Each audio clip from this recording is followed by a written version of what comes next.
Hello everyone, this is Andrew. Welcome to Keen on America. On July 4th, 2026, America will be 250 years old. An anniversary that will, no doubt, be greeted with a mixture of celebration, contemplation, and resignation.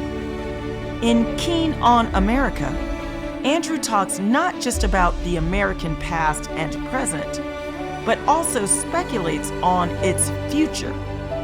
What, Andrew asks, will be the 21st century fate of this now venerable American republic? Hello everybody, it is Saturday, April the 19th, 2025. It's time for our That Was the Week Tech Roundup. I usually don't take these things personally, but given that my dear wife is a senior lawyer at small company, startup called Google, I was rather insulted by Keith's title of his newsletter this week. Google and Meta, are they screwed? Keith, that was rather vulgar, isn't it? Do we really want to screw Google and Meta? We may not want to, but the justice system in the United States certainly seems to want to. And this week, there were major milestones in both companies' cases. Meta started a trial. This is bizarre, but the trial was asking the question, was it legitimate that they acquired Instagram and WhatsApp, which, by the way, happened in 2012 and 2014, respectively. So more than 10 years later, the government decided it made a mistake to approve them and is now litigating. It's the first week, so we'll see what happens. Then Google actually was found guilty. The headlines are guilty of being a monopoly. Yeah, the New York Times headlines, Google broke the law to keep its advertising monopoly, a judge ruled. The second time this has happened. And not just the government that's looking back. Keith, you're citing pieces you wrote for TechCrunch back in 2012 when Meta acquired Instagram. It's always easy to sort of relitigate these things, or perhaps convenient to relitigate them. Hindsight, of course, is 2020. Could we have imagined this kind of bizarre scenario back in 2012 when Facebook acquired Instagram? I think we couldn't, because you and I, or you and I, and probably most of the people who watch this show understand that that was a time when the iPhone was 5 years old and had transformed consumer use of the internet. And Facebook was a web company in those days, and Google was a search engine mainly on the desktop. So both companies had a mortal threat called mobile. Android had not yet. Yeah, and you do a good job. I mean, your piece looks actually back from 2012 for TechCrunch looks very prescient that this was all about mobile, which in retrospect, I think you were absolutely right. Although, of course, mobile now is also a kind of anachronism. Yeah, exactly. But I think the trick to answering the question is it legitimate for a company threatened with death to attempt to be relevant in a new era of technology, mobile? Is making acquisitions okay? And the idea that a company facing death is a monopoly, if you put it into, I mean, that's your polemical take. I mean, you've even entitled, you put your cards on the table, Keith. You've even entitled this whole thing with Google and Facebook in your links, government overreach. You're sounding more and more libertarian. I mean, Google, going back to Facebook, I mean, in 2012, there wasn't an existential crisis. Maybe Mike Isaac writes an interesting piece for the New York Times asking, what if Mark Zuckerberg had not bought Instagram and WhatsApp? Yeah. I mean, Facebook wouldn't be, a $1 trillion or $2 trillion company. It'd still be around. It wouldn't go away, would it?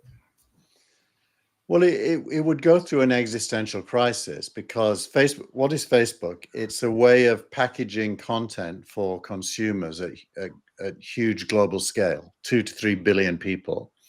So if global consumers move to mobile and use their desktop-based web less and less, unless Facebook can effectively go there and transform itself, it's going to lose its audience.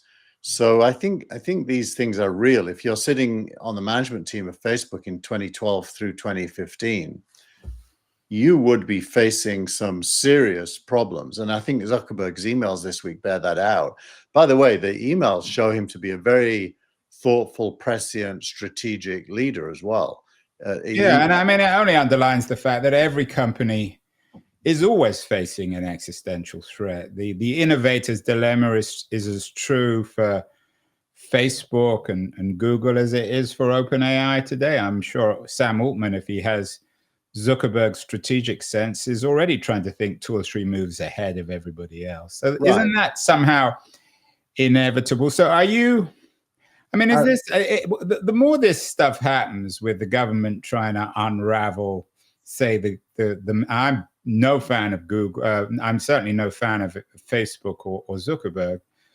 But the absurdity of the government trying to unravel the Instagram deal suggests to me that the law really doesn't matter. It's all about politics and it's all about public sentiment. I mean, the law can be used by anyone for any purposes if they choose to. I think you're right to be that, let's say that's cynical, but I think it's accurate. The tell is that the government's ask of the judge, if they win the case, is to fine Facebook $30 billion, which isn't a lot for Facebook. I mean, Facebook would presumably if that was the end of all this stuff, they would pay that and move on. It is a lot for them, to be honest, but yes, they probably would figure out a way to pay it and move on. And that's what happened to Microsoft, by the way. If you remember a decade earlier, when the DOJ successfully prosecuted Microsoft, Microsoft itself had an existential crisis with the internet, had another one with Web 2, and now, 30 years later, is ascendant again by playing the game well. And I think the real question is it right to punish these companies for things that happened a long time ago? Google's a trickier case than Meta. I think it's very straightforward. Google's trickier because the threat to Google in that era that led to them building out their advertising. They bought DoubleClick. I don't know if you remember when that happened. Yeah, but that was in what, about 2001? Yeah, and that's for display advertising, which is when you see those big like brand advertisements, which Google didn't play in up until that point. Now, this case is not about that. This case decided that Google doesn't have a monopoly in display advertising, but does have a monopoly in the exchange marketplace for regular Google-style ads. And so what happened there? There's 2 dimensions to it. One is the government's dimension. They reduced the definition of Google's business down to a tool that Google uses, an exchange, if you will. And by shrinking the definition of a monopoly, and that is worth 11% of Google's revenue. So it's not even that meaningful to Google. They wouldn't like to lose it, but they could lose it and still survive. So this really is a desperate legal case trying to find something winnable by shrinking the scope. Google, on the other hand, its existential threat is what we all know as cost per click advertising.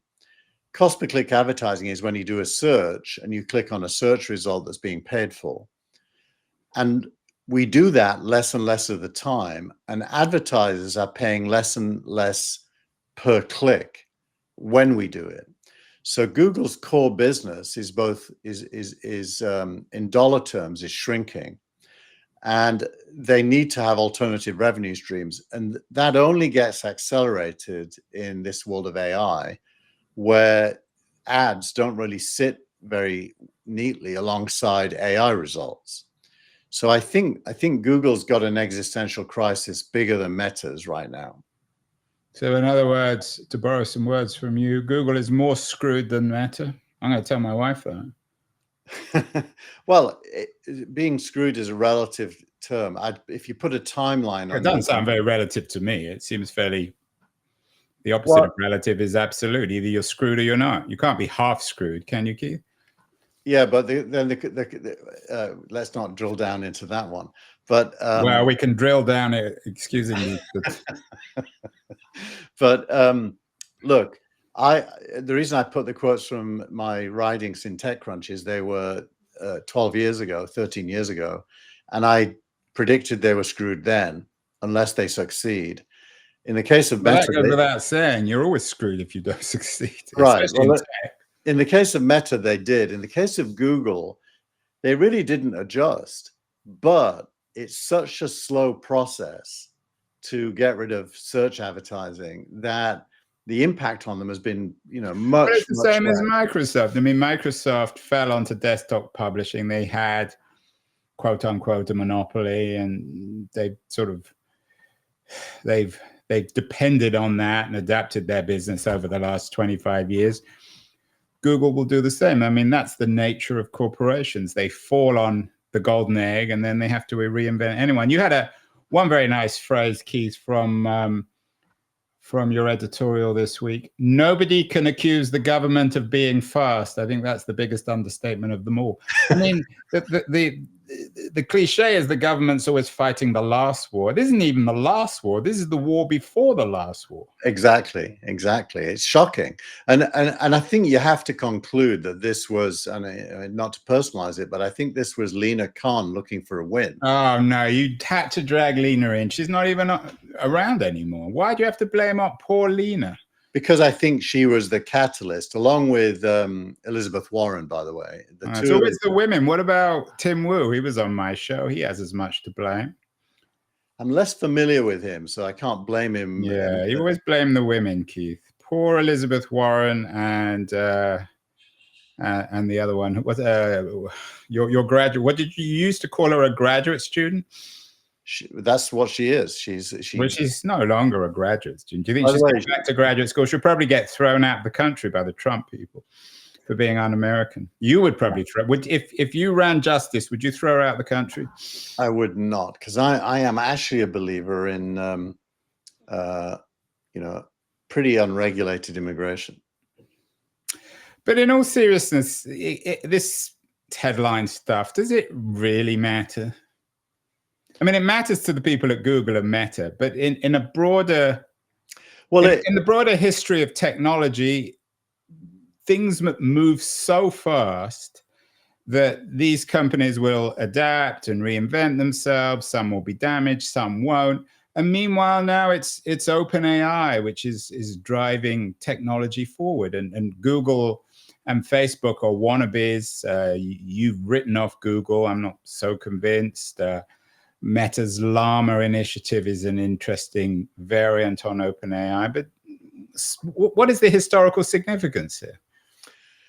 Well, you have to imagine removing these two companies from the playing field and put a date on that. Well, they're not removing them. They're splitting. I mean, no one's talking about closing down Facebook or Google.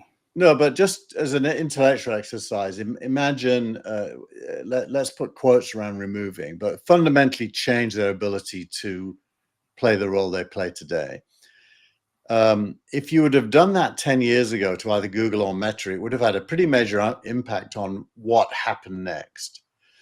If you do it today, I think it almost has zero impact. I mean, if you can imagine, let's imagine Google was literally closed down.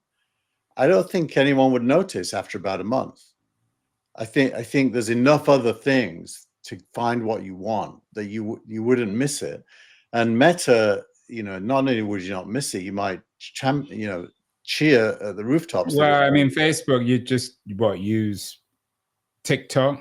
I think depending on the use case, you'd use LinkedIn for business relationships. You'd use WhatsApp and messaging for personal relationships. You wouldn't use it for news. But WhatsApp, you mean, would continue to exist? They would just be split off. If they, even if they cease to exist, there's plenty of tools out there to replace them that are good, that people know about. And so it was interesting this week, OpenAI, it was rumored they might build a Twitter competitor. And there's an article by Thomas Tungers this week saying, social AI, I want to know your AI work. Like, if you could see what I do with AI, it would be enlightening, actually, because I do some quite unique things that are unique to me, but have general applicability. So I think we're at a moment where literally we don't need either Google or Meta. So the government's case not only is late, it's irrelevant. Yeah, and some of the articles this week agree with you. MG Siegler, who's been one of the most accurate and intelligent observers over the last 20 years of tech, he started at TechCrunch, argues in one of the pieces you linked to that without Instagram, Meta is screwed. And the New York Times, as always, is running pieces about what history can teach us about breaking up giant companies. What does it teach us? That it matters or it doesn't matter? I mean, the Microsoft case is interesting. And I know you don't agree with this, I've always thought that breaking up Microsoft, not so much breaking up Microsoft, but forcing Microsoft to take its eyes off the ball in the mid-90s enabled the Web 2.0 revolution. Is there any truth? Is that what's happening now? Is that this is enabling the AI revolution, the open AIs and all the other AI startups to become real? I think I would say no. I think that use Yahoo as a really good example of a company that the government didn't interfere with. Despite that, it had absolute freedom to determine its future.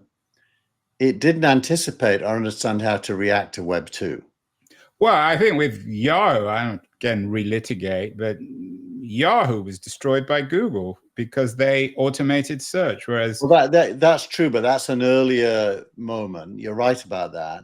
And Yahoo was, I engaged with Yahoo at a very senior level at that point in their history, and they were militant in not wanting to monetize when people click on a link.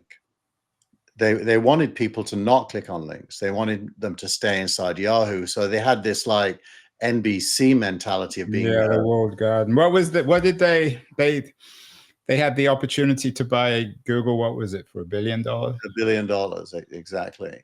So not one of the great errors in history, although you buy them, you're damned. If you don't buy them, you're damned. Had Yahoo acquired Google, now it would be Yahoo that would be being broken up, probably. Well, actually, if you get to the fundamental reason to even mention Yahoo, it's that technological shifts blindside zealotry. If you're a zealot, and in any given era there are zealots, because that in order your dog's a zealot, Keith. Every time we start talking, it starts barking. Yeah.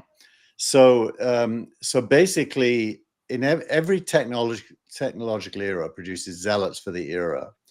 And they always, I mean, with a capital A, with a possible exception of Zuckerberg, who seems to have, understand how history works, they almost always get blindsided and end up running last era's thing into the ground. And that's Yahoo. Now, Microsoft didn't do that. Despite the DOJ, they changed their leadership and they changed their strategy. Yeah, I'm not sure about Google. I've done a number of shows recently on Google's leadership, and there's more and more talk of Demis Hassabis eventually taking over there. Their CEO is a bit of a bureaucrat at the moment. So, every company is different. So really, when the smoke clears, there really isn't any news here. Is that what you're suggesting?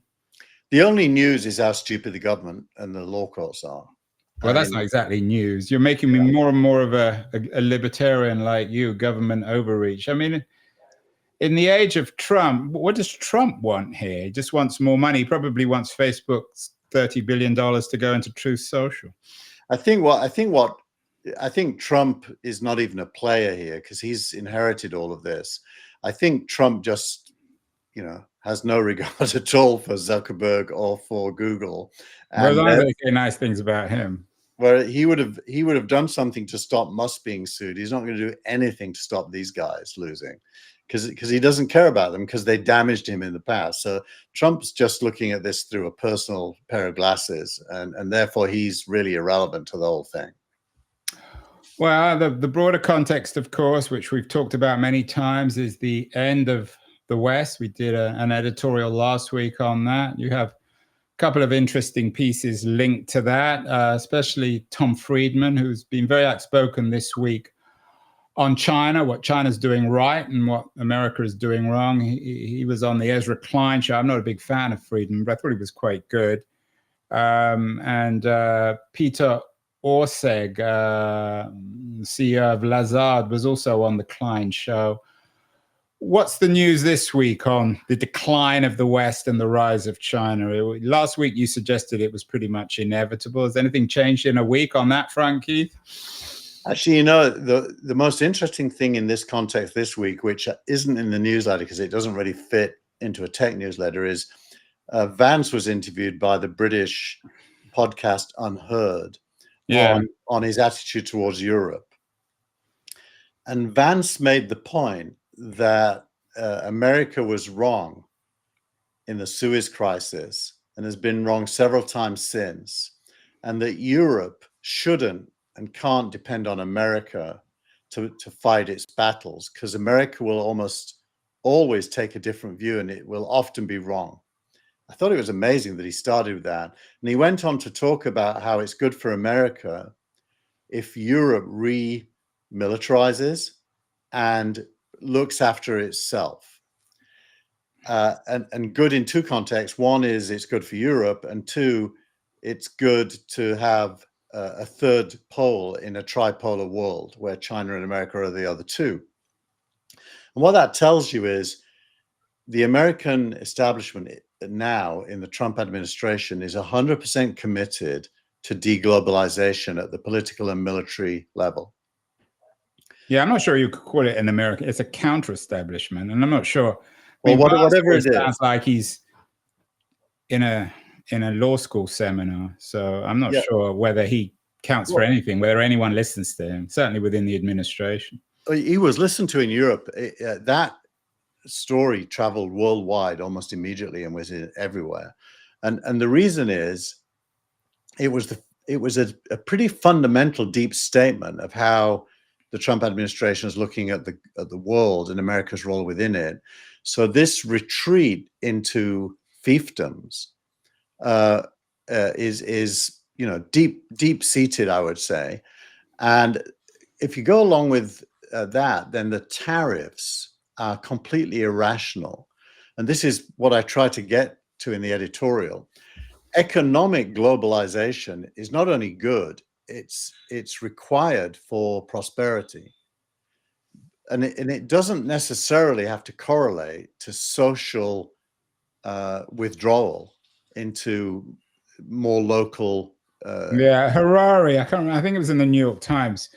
The Israeli historian Harari had an interesting piece on this transformation of the world into fiefdoms. He's less optimistic than you. Is there a connection, though, Keith, these two main stories in your editorial, indeed in the World this week, in the various antitrust cases against big tech and the China-America economic story? Are they really the same stories, or are they in parallel? I think they all at the root have the same variables governing them, which is companies want to be global and nations don't. Economies do, but not nations. Unless, like America, it's a unipolar world, and by becoming global, the world becomes American.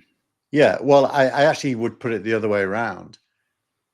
The word globalization is only ever been used when there's a single dominant world power. There's never been a globalization that's even and balanced. There's an economic theory called the theory of uneven and combined development that posits that there never can be a true balance. Yeah, and I hope we're not agreeing too much, but I think that's also a very good point. And that the American version of globalization is being replaced really by the Chinese version. Or by none. It could be by none, that globalization now is about Facebook, Google, Tesla. I make the point Tesla is ahead of this because it's got factories in Shanghai, Munich, and in Texas, and therefore tariffs don't really impact it in those local markets. And so you've got globalizing companies retreating nations or supersets of nations like Europe and the Americas, and then within the region, it makes complete sense of Trump being desirous of owning Greenland and Canada, because he's retreating into regional power. And it's kind of massively disconcerting, but it reflects the truth that probably for the next 100 years, there won't be a single global leader, unless it's China, and I doubt that, because I don't think China wants to be a global leader. Well, 100 years is a long time. You're sounding pessimistic. I might be the optimist this week. Our interview of the week, not that I'm a self-promotional type, is an interview with me from Keen on America by my friend David Maschiotto, in which I explain why I'm still reasonably optimistic about the American dream and American innovation. I'm not sure that necessarily means America has to be the dominant world power, or that globalization has to be done with American values within an American architecture. But people should have a look at that. Meanwhile, tech still moves at the government moves at glacial pace. The tech moves the opposite, increasing acceleration. In TechCrunch, there's a very interesting piece that you linked to, that Jack Dorsey and Elon Musk, who aren't always the closest of friends, would like to delete all IP law. I assume that Sam Altman, who isn't a great friend either of Elon Musk, would agree. What do they mean, Dorsey and Musk? Is it because of our AI age that we should simply get rid of IP? The article isn't deep enough to fully get into it, but my intuition would be something like this. IP law, which is different than copyright, seeks to protect inventions from being leveraged and utilized by third parties without paying the inventor. When technology changes rapidly, two things happen. The first is that IP law becomes less relevant because nobody patented the new thing, and the new thing's the only thing that matters. And imagine OpenAI patented its first LLM. Well, the new LLMs released this week don't look anything like the old LLMs already within a year. So the first thing is the world's moving faster than IP law can track. And the second is what are generally known as trolls appear, trying to make money by suing companies. And those trolls go and buy IP. They weren't the original inventors, but they buy IP with the sole intention of litigating against new innovators. And so Musk and Dorsey hate that. So I think they're making a fairly extreme point that nonetheless has some underlying truths to it, which is IP law is counter progressive. What's Jack Dorsey doing, by the way, now? We know what Elon Musk is doing. Why isn't he in the news more? Is he retired? No, he runs Square, and he's I hesitate to describe him as a Buddhist because I'm not 100% sure that's what he is, but he certainly needs to shave his beard off, I think he's in a kind of a personal meditative state permanently where he's trying tranquility so he can make good decisions free of stress. That's his core, which is a little bit like my kids. The most stressful thing you can do is get a job, so don't do that. Yeah, well, that's the problem with having kids these days, Keith.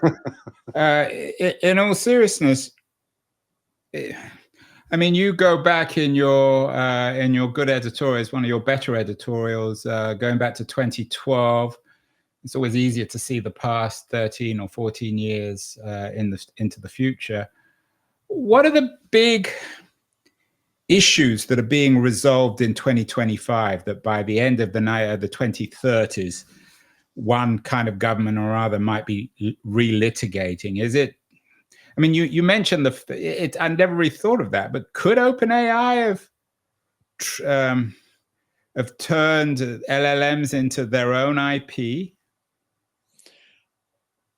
I don't think so, because there's a body of work leading up to OpenAI that was both published and open that they couldn't claim invention from. So I think the answer is no. And I think more and more research happens in public these days. The famous one is that Google really invented what's known as transformers. Well, they had a white paper on it, and they chose not to. They chose not to pursue that, and that's where I think Altman. I've done some shows on Altman. He took a gamble on transformers on LLM and won. Yeah, exactly. So I think honestly, I never was a big believer in IP. I have filed a few patents in my time, mainly because my investors wanted me to, but I never believed that was the secret to winning. It is the secret to not being sued by third parties. Having your own patents mean that's why you have lawyers. Yeah, exactly. And that gives work and money to people like myself. So when it comes to the secret of winning, what are the secrets in 2025 that may become issues by the end of the 2030s that we can't even imagine? I mean, when no one ever really talked about some of this. I mean, I guess in some ways, some of the antitrust stuff came out with the Facebook acquisition of Instagram or some of the Google stuff, but we never really thought about it that carefully. What might be significant in 2025 that that we're missing? I think that it's important to have a framing to answer that question, because there's all kinds of variables you could focus on. But I think if you want to really try to get to the essence of what's going to drive history, I think it's this conflict between deglobalizing at the national and political level and accelerated globalization at the economic and technical level.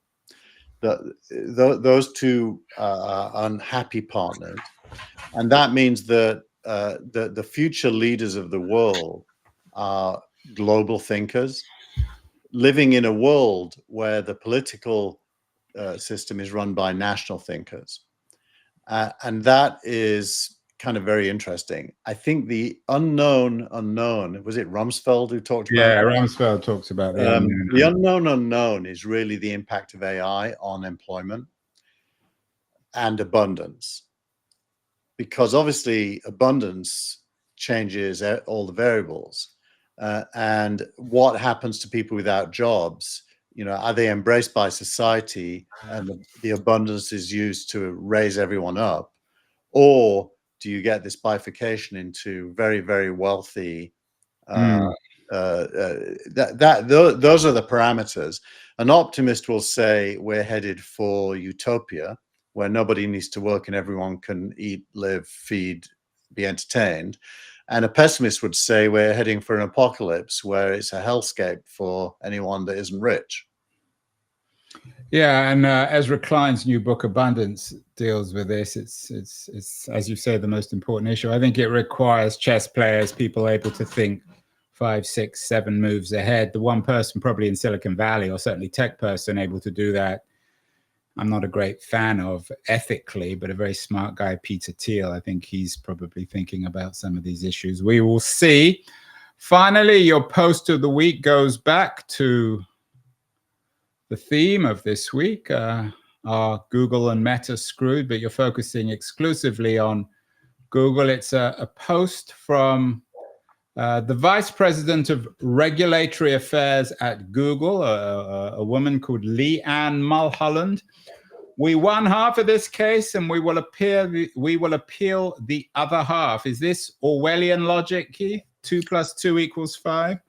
Well, what's amazing is a Google senior vice president turned into Donald Trump when it comes to a legal case. Trump is very public about his opinion about outcomes that in cases he's involved in, but normally professional corporations stay quiet and work in the background. Leanne Mulholland chose to go So public. Leanne Mulholland, who I think is originally from Ireland, she runs all the regulatory affairs. So just to be clear here, because I want to vindicate my wife, Cassandra Knight. She runs litigation at Google, but she doesn't deal with regulatory affairs. So she's won all her cases. She won the Section 230 case at the Supreme Court. Leanne Mulholland is 0 for 3. She loses all her cases. So we do need, there are some winners at Google and some losers, and Leanne Holland seems to be losing all her cases. Well, so maybe this is desperate. She has to appear as if she's won to keep her job. Well, she's claiming a half win, and it's like being half pregnant. And then she's saying she's going to go on and win the other half through appeal, and she may well, maybe she will. But I think the government has reduced the scope of the accusation to such a small scope that, you know, it's probably hard to beat them. I do think the government's wrong, by the way. Well, she says publishers have many options and they choose Google because our ad tech tools are simple, affordable, and effective. Is there any truth to that? I think that's entirely true, yeah. I think she's right. So are they screwed, Keith? Or is Leanne, what's her name? Leanne Mulholland, is she perhaps screwed rather than Google? Maybe she'll lose her job. I think my answer on both points is, insofar as they're screwed, it isn't because of these legal cases. It's because of their ability to adjust to what's coming next. But ultimately, Keith, I think your conclusion is everything can be blamed on Lina Khan, can't it? Not everything, but many things. I bet you were blaming Lina Khan when Manchester United was, what, 3-1 down to, or 4-2 down to Lyon with about 3 seconds left in the game, and you ended up winning 5-4. Was Lina Khan anything to do with that Manchester United revival? She's a Lyon fan. Oh, poor old Lina. She's lost her job and her team now is out of the Europa League. Well, Keith, good show. We will be back, no doubt, to talk more big tech, government overreach, the end of the West, and all these other big issues next week. Have a great week, Keith, everyone else, and we'll talk next week. See you. Bye.